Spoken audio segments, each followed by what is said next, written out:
दूसरा अध्याय परसद्र आदि मनु के 5 पुत्रों का वंश। श्री सुखदेव जी कहते हैं, परीक्षित, इस प्रकार जब सुद्युमन तपस्या करने के लिए वन में चले गए तब वैवस्वत मनु ने पुत्र की कामना से यमुना के तट पर 100 वर्ष तक तपस्या की। इसके बाद उन्होंने संतान के लिए सर्वशक्तिमान भगवान श्री हरि की आराधना की और अपने ही समान 10 पुत्र प्राप्त किए, जिनमें सबसे बड़े इक्ष्वाकु थे। उन मनु पुत्रों में से एक का नाम था प्रसद्र। गुरु वशिष्ठ जी ने उसे गायों की रक्षा में नियुक्त कर रखा था, अतः वह रात्रि के समय बड़ी सावधानी से वीरासन से बैठा रहता और गायों की रक्षा करता। एक दिन रात में वर्षा हो रही थी। उस समय गायों के झुंड में एक बाघ घुस आया। उससे डरकर सोई हुई गौवें उठ खड़ी हुई। वे गौशाला में ही इधर उधर भागने लगी। बलवान बाघ ने एक गाय को पकड़ लिया। वह अत्यंत भयभीत होकर चिल्लाने लगी। उसका वह क्रंदन सुनकर प्रसद्र गाय के पास दौड़ाया। एक तो रात का समय और दूसरे घनघोर घटाओं से आच्छादित होने के कारण तारे भी नहीं दिखते थे। उसने हाथ में तलवार उठाकर अनजान में ही बड़े वेग से गाय का सिर काट दिया। वह समझ रहा था कि यही बाघ है।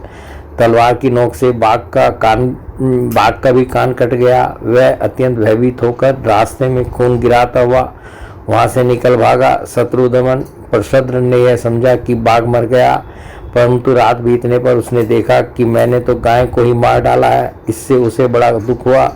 यद्यपि प्रसद्र ने जानबूझकर अपराध नहीं किया था, फिर भी कुल पुरोहित वशिष्ठ जी ने उसे शाप दिया कि तुम इस क्रम से क्षत्रिय नहीं रहोगे, जाओ शूद्र हो जाओ। प्रसद्र ने अपने गुरुदेव का यह शाप अंजलि बांधकर स्वीकार किया और इसके बाद सदा के लिए मुनियों को प्रिय लगने वाले नैष्टिक ब्रह्मचर्य व्रत का धारण किया। वह समस्त प्राणियों का ऐवतिक हितैषी एवं सबके प्रति समान भाव से युक्त होकर भक्ति के द्वारा परम विशुद्ध सर्वात्मा भगवान वासुदेव का अनन्य प्रेमी हो गया। उसकी सारी आसक्तियाँ मिट गई, वृत्तियाँ शांत हो गई, इंद्रियाँ वश में हो गई। वह कभी किसी प्रकार का संग्रह परिग्रह नहीं रखता था। जो कुछ दैववश प्राप्त हो जाता उसी से अपना जीवन निर्वाह कर लेता। वह आत्मज्ञान से संतुष्ट एवं अपने चित्त को परमात्मा में स्थित करके प्राय समाधिस्थ रहता। कभी कभी जड़, अंधे और बैरे के समान पृथ्वी पर विचरण करता।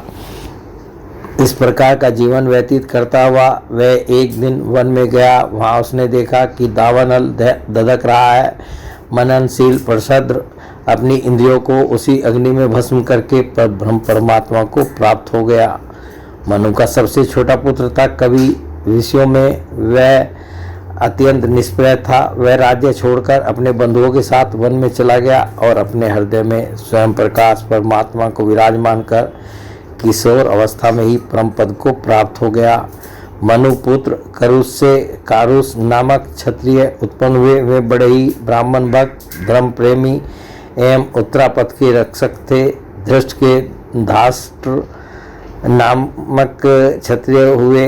अंत में वे इस शरीर से ही ब्राह्मण बन गए। निरिक का पुत्र हुआ सुमति, उसका पुत्र भूत ज्योति और भूत ज्योति का पुत्र वसु था। वसु का पुत्र प्रतीक और प्रतीक का पुत्र ओघवान।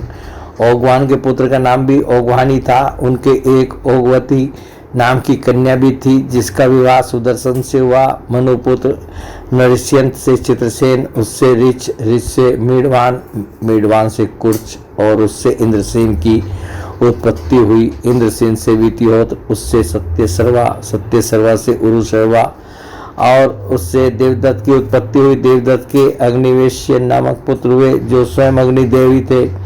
आगे चलकर वे ही कानीन और महर्षि जातुकर्ण्य के नाम से विख्यात हुए। परीक्षित, ब्राह्मणों का अग्नि वेश्यायन गोत्र उन्हीं से चला है। इस प्रकार नरिष्यंत के वंश का मैंने वर्णन किया। अब दिष्ट का वंश सुनो।